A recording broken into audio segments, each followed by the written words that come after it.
108 องค์องค์จริงอยู่ปฏิฐานอยู่พระอุโบสถพระธาตุพนมองค์จำลอง108 องค์จะปฏิฐานรอบพระวิหารคดทั้งหมดเลยทยอยมาเรื่อยๆเมื่อนี้มา9 องค์สักหน่อยนะครับทยอยมาจนครบ108 องค์หลวงพ่อจะคุณหลานของทุกท่านก็โดยศรัทธาญาติโยมเลยหลวงพ่อใหญ่หลวงพ่อประธานพระองค์เปิดโอกาสให้พระสงฆ์ญาติโยมตั้งแต่ไกลๆได้ทำบุญในจัดงานที่ศักดิ์สิทธิ์คือองค์พระธาตุพนมคือนี่ก็ถือว่าเปิดโอกาสเราทั้งหลายได้ทำบุญด้วยกันเนี่ยจากขุนหารอำเภอขุนหารบอกการพลังน้ำเทียนระบอล้มลบให้ไหนในมุมจะเบิ้งเนี่ยที่หลังจะล่องแรงเขาล้มลบให้เรียบร้อยนะรอให้เห็นระบออันแม่ทำภาคที่2เห็นเพื่อนระบอมันคืออยู่คือมุ่งเทียนอยู่บอกถ้าบอกให้เป็นลองเพลงก็เพราะท่านลองบอกแล้วว่าอยากให้เจ้าหูแล้วว่าจะมาสอบไว้แล้ว3 เพลงเราเป็นคนน้องค่ายนั่นแหละแต่กับมาศึกษาเราเรียนดูเพลงทักอุดรบ้านโดนเดียสู้กับเพื่อนอยู่แล้วเพื่อนตามรายการละต่อตามรายการได้ที่นี่เพื่อนละ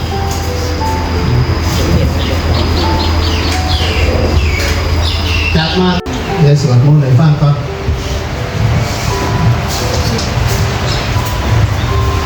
ฟังสวดมนต์กันโยมมีเวลาอยู่น้อมพระรัตนตรัยสักวันโยโสตถาคตโตอะระหังสัมมาสัมพุทโธพระตถาคตเจ้าพระองค์นั้นใด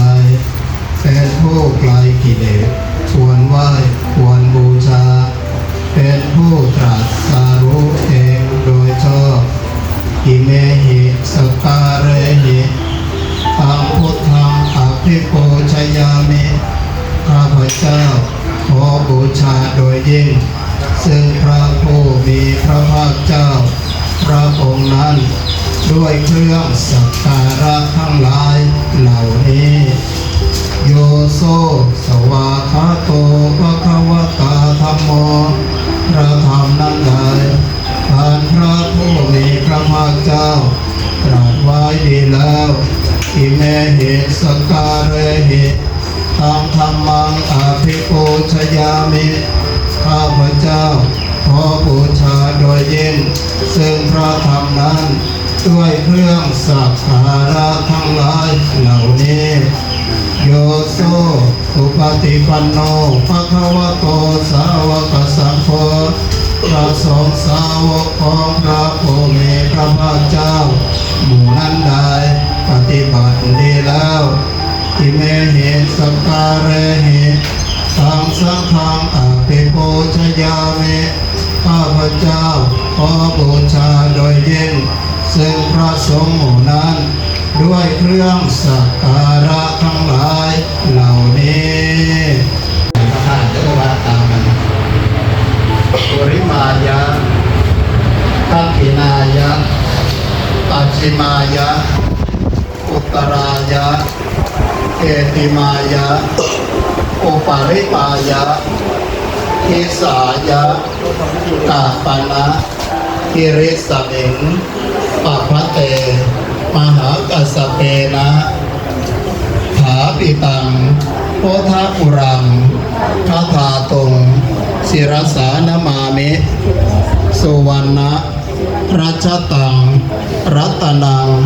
ปเนตังโพธาปุรังพระเจติยังอหังวันทามิสัพพะทา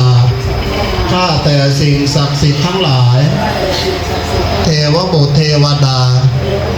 ที่พิทักษ์รักษาเจดีย์พระธาตุพนมเจ้าเรือน3 พระองค์เจ้ารา ชโครหลวงโพนเสม็ดปุรพาจารย์วัดพระธาตุพนมพระภูมิเจ้าเทเจ้าแม่ธรณีพญาสัตตนาคาพญานาคทั้งเจ็ดที่ดูแลรักษาปกปักรักษาเจดีย์พระธาตุพนมพญามุจลินที่ดูแลรักษาสระพังทองสระโบราณวัดพระธาตุพนมพระภูมิเจ้าเทเจ้าแม่ธรณีที่ดูแลรักษาอาณาบริเวณคณะบุญญาเขตสามัคคีวัดพระธาตุพนมสิ่งศักดิ์สิทธิ์ทั้งหลายจงรับรู้รับทราบวันนี้วันที่18มิถุนายน2568ข้าพเจ้าทั้งหลายซึ่งเป็นพุทธศาสนิกชนจากจังหวัดศรีสะเกษขุนหารกันทรารักษ์ได้มีโอกาสมีเวลามากราบมาไหว้เจดีย์พระธาตุพนมเพื่อขอศีลขอพรในวันนี้ได้มีศรัทธาอย่างแรงกล้าเป็นเจ้าภาพถวายภัตตาหารเพลแด่พระภิกษุสามเณรได้มีศรัทธาทนุบำรุงเป็นเจ้าภาพทุนการศึกษาเสริมสติปัญญาพระภิกษุสามเณรที่มาศึกษาเล่าเรียนให้มีปัญญาเฉียบแหลมในทางพระพุทธศาสนารู้แจ้งแทงตลอดในอัตในธรรมขององค์สมเด็จพระสัมมาสัมพุทธเจ้า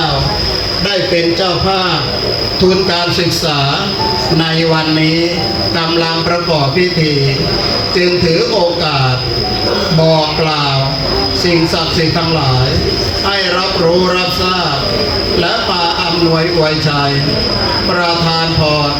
ให้ข้าพเจ้าทั้งหลายจงอยู่เย็นเป็นสุขปราศจากทุกโศกโรคเวรภัยทั้งหลายทั้งปวงอันตรายใดๆก็อย่าได้มากล้ำกายตั้งแต่บัดนี้เป็นต้นไปขึ้นชื่อว่ายากจนเข็นใจด้อยทรัพย์อับปัญญาขออย่าได้เกิดอย่าได้มีแก่ข้าพเจ้าทั้งหลายในการทุกเมื่อมีแต่กัลยาณมิตรคิดดีทำดีจะได้ช่วยปกป้องเชิดชูบูชาวัดวาพระศาสนาพระพุทธศาสนาให้เจริญยิ่งขึ้นไปอิมานิมายังพันเตพัตตานิจาตุปัจจยานิสัพปริวารานิภิกขุสังคัสสะโอโนชยามะสาธุโนพันเตภิกขุสังโฆอิมานิพัตตานิจาตุปัจจยานิสัพปริวารานิปฏิคันหาโตอัมหาตังทีฆรตังอิตายะสุขายะพันเตอาเดชประสงค์ผู้เจริญข้าพเจ้าทั้งหลายบอกซื้อในเด้อสุดสุดคนเด้อบอกซื้อจะของเด้อลูกเนนเตรียมคล้องผ้าให้เรียบร้อยเป็นบริบรท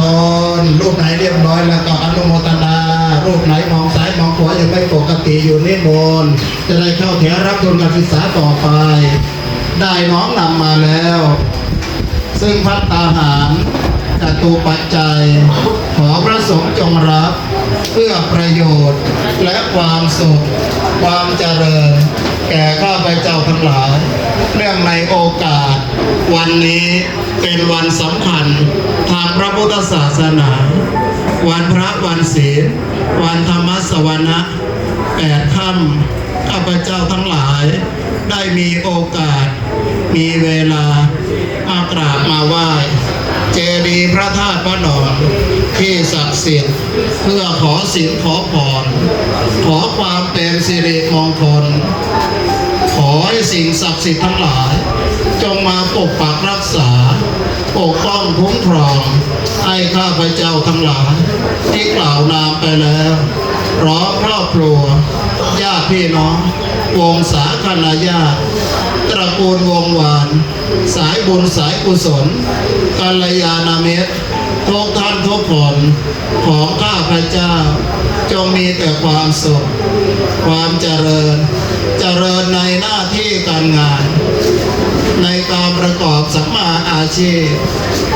มีสุขภาพพลานามัยที่แข็งแรงอายุมั่นขวัญยืนเจริญรุ่งเรืองในธรรมะคำสั่งสอนขององค์สมเด็จพระสัมมาสัมพุทธเจ้าข้าพเจ้าขออุทิศส่วนบุญส่วนกุศลที่ได้กระทำในวันนี้และในขณะนี้ไปถึงผู้มีพระคุณทั้งหลายปิยชนทั้งหลายบรรพบุรุษของข้าพเจ้าที่ล่วงลับไปแล้วตลอดถึงเจ้ากรรมนายเวรและสรรพสัตว์ทั้งหลายทีนี้มีไหมญาติพี่น้องเราที่ล่วงลับไปถ้ามีก็เอ่ยชื่อเอ่ยนามเพื่อว่าสิ่งศักดิ์สิทธิ์ทั้งหลายจะได้นำข่าวสารไปบอกไปข่าวญาติพี่น้องที่กล่าวนามมาแล้วนั้นมารับอนุโมทนาบุญด้วยในขณะเดียวกันว่าเราทั้งหลายก็ขอให้ตั้งจิตตั้งใจเป็นสมาธิก็เพื่ออุทิศส่วนบุญส่วนกุศลให้ด้วยละจ้าเชิญจ้า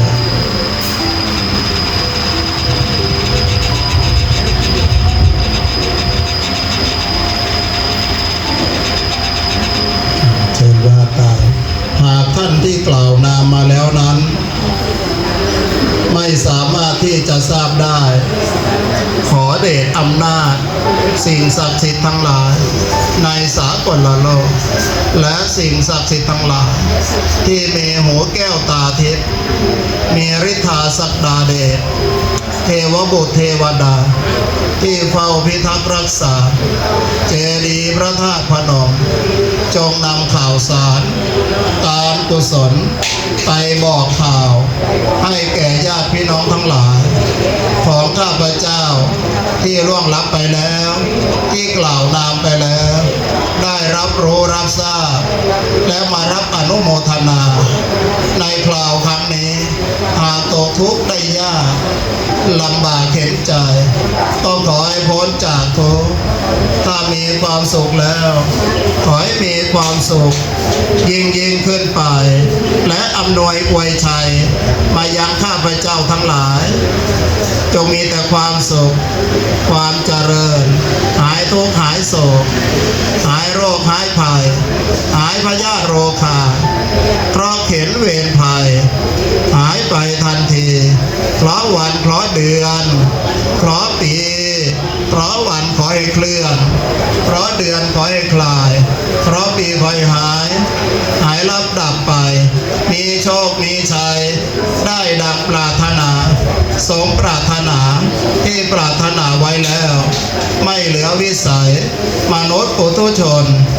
จะพึงได้จะพึงมีขอให้สำเร็จในเร็ววันฉับพลันทันด่วน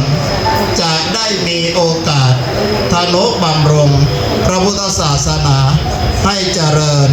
ยิ่งขึ้นไปด้วยเถิดสาธุมาถวายบัตร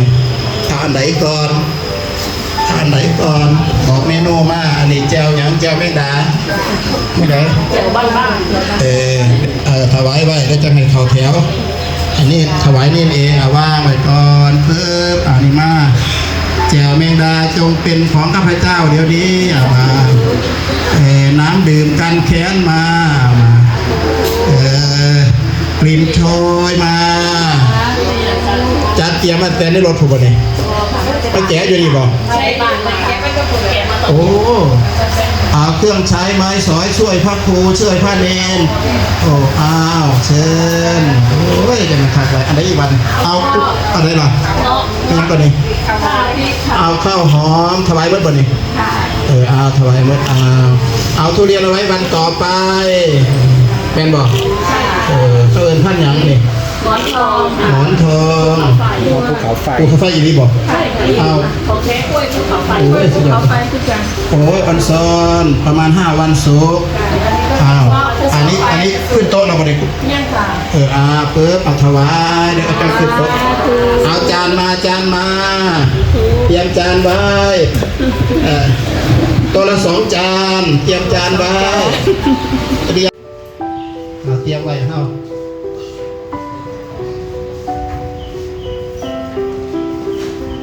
เลยลูกเลยมาเด้อลูกเด้ออันนี้เฮ็ดแบบมือเจ้าของซื้อหยังเป็นผู้ดีซื้อหยังเคยมาไหมบ่โอ้แม่เป็นมาเกินมาเนาะแม่ชวนหาต่อใช้เขาแล้วเขากินเขาเรียบร้อยเขามีแห้งใช่ไหมมาเริ่มหนีลบหาไปไปเลยเขาเอาผ่าสีไหนก่อนเขาจะเอาผ่าสีไหนสีสดๆเอาสีเหลืองสดๆสีผ่าเนาะเอาเลมอนผ่าไว้คนเราก็รู้แต่แล้วก็เอาไปดีละมันยังมีเวลาอยู่ในเล่นเผาแถวเอาซ่อมกันเนาะจะไงพ่อนจะพักเนาะรับทุเรียนถ้ามานั่งทั้งพี่ผมเนี่ยสิเขาทั้งนี้มานั่งทั้งพี่สามเณรไปพูดแล้วมาเขาทั้งนี้ออกพี่แล้วเอาก็เลยถึงวันครับอันนั้นหลังไปครับเด้ออันนั้นหลังไปครับเด้อท่านมาคนไปจับต่อสองพญายจับต่อสองพญายเมื่อไปสามเณรธนโชติโมหะสามเณรอานนท์อินกองสามเณรฤทธิเดชอินกองสามเณรพากินกินทัศสามเณรภูมิทรัพย์บรรจงสามเณรปัจจารินามประจบสามเณรทรงพลผายมสามเณรอธิชาติทองหล่อสามเณรเมธาวิทย์หนูมาสามเณรกฤษดาแสนวิเศษสามเณรจิรายุทธอ่านทองสามเณรนิพัฒนาสาวังสามเณรทักษิณลำลองสามเณรพิชัยพิพัฒน์สามเณรอภิรมรัตน์ดีพันพาณิชย์สามเณรวงศกรเกี่ยวมุกสามเณรธนกรนครจันทร์สามเณรจิรชัยเงินอาจสามเณรปัญญากรบำรุงสุขอย่างช่องที่กันได้เรียบร้อยแล้วสามเณรสุทธินันท์พัมบุภาสามเณรตุลาบุตรนามสามเณรชนะชัยปัญญาสามเณรจิรวิทย์เพชรดีคายสามเณรธรายุทธจิตรสอนสวมซ่องติดกันนั่นนี่สิดีใจเฮาสิเศร้าใจเฮาสิเพิ่มสามเณรทรัพย์ทวีศรีจันทร์สามเณรณัฐพลปัคมาสามเณรพานุวัฒน์เทียงเดชสามเณรรินวัฒน์เนินทรายสามเณรณัฐวัฒน์นามบุตรสามเณรพิวัตรเชื้อวังคำสามเณรพิสิทธิ์พลเชื้อคำฮดสามเณรภูริพัฒน์เครือจันทร์สามเณรชยพลตัดสืบสามเณรวสินแก้วเสนาสามเณรธนกรเมืองโคตรสามเณรพีรพัฒน์อภิพัฒน์สามเณรปฏิพันธ์ที่แดงสามเณรอเนกพงศ์สดนามนไปถวายพระกันถวายพระเป็นนั่นถวายพระนี่1 2 3 4 5 6 7 8 1 2 3 4 5 6 7 8 9รูป9รูปเห็นซองมาเกินอยู่บ่ในซองเนี่ยมีเงินอยู่บ่ประมาณนี้เดียวนี้ถวายเลยถวายน้ำกันเลยสบายสบายไหนมึงแม่ก็แหละโยมนี่เกิดถวายในมือกันแล้ว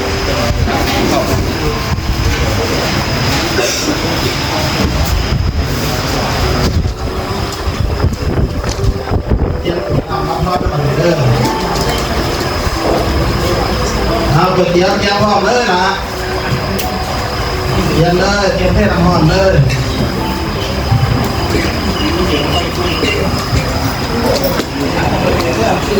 วาริวหาปุราปาริปุเรนติสาคารังเอวะเมวะอิโตทินังเปตานังอุปก ตุมหังคิปะเมวะตมิจตุสัพเพปุเรนตุสังกปาจันโทปนราโสยถามณิโชติราโสยถาสัพเพติโยวิวัจจันตุสัพพะโรโค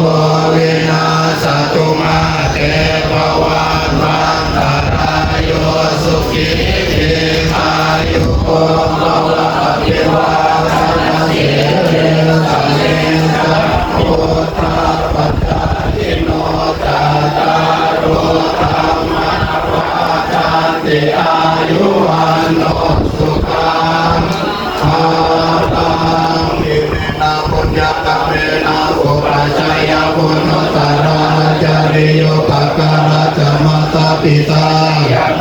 ปิยามามังสุริโยจันติมาราชาปุณณวันตานาราปิจาพระมาปาลาจาหิตาจตุโลกปาลาอเทวตายโมเมตามโนสัจจมาจตาเวริกาปิจาสัพเพสัตตาปุญญานิปะกตานิเมสุขังจติเวตังเตโตเกปังปะเปตโวมาตังอิมินาปุญญกะเมนะอิมินาอุติเสนาจักขิปังสุรเพเทวตันโนปาทา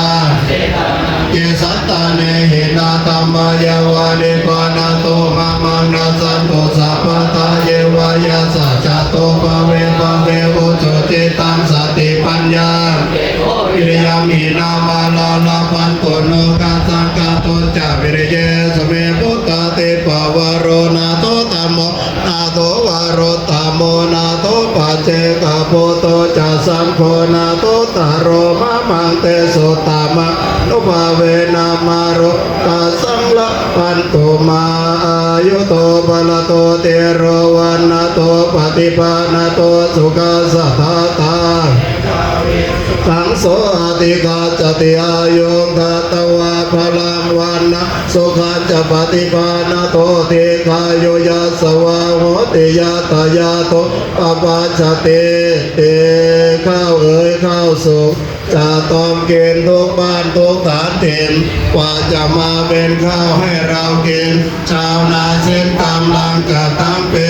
ต้องทนแดดทนฝนทนลมหนาวจึงได้ข้าวจากนามาถึงนี้คนกินข้าวควรคิดรู้ให้ดีชาวนามีบุญคุณต่อเราไม่เบาเลยข้าวทุกจานอาหารทุกอย่างอย่าฉันทิ้งความเป็นของมีค่าคนจนคนยากมีมากนักหนาสงสารชาวนาหน้าตาดำๆสงสารบรรดาเด็กตาดำๆขอบคุณแม่ครัวช่วยพาทำข้าพเจ้าจากฉันพระธรรมหันเนื้อดี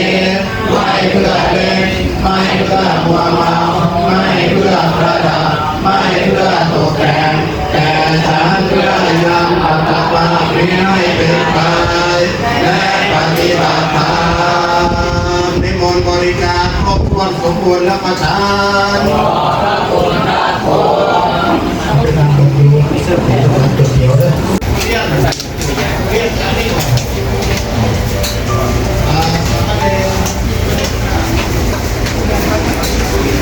แล้วจะประสานมาได้ไหม ได้ ได้ เอาเรียนการทุกตัวสอน อันนี้ได้ทุกลูกนะได้ทุกลูกนะตัวนั้นจะลูกน้อยนะได้ทุกลูกต้องมีหรือเปล่าครับเรียนนี่เท่าไหร่ก่อนเอาไปเยอะแล้วชีพมันเท่าไหร่พี่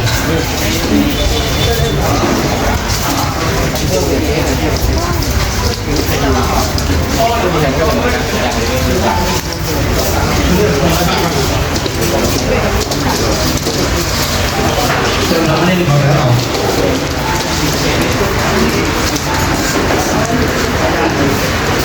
เ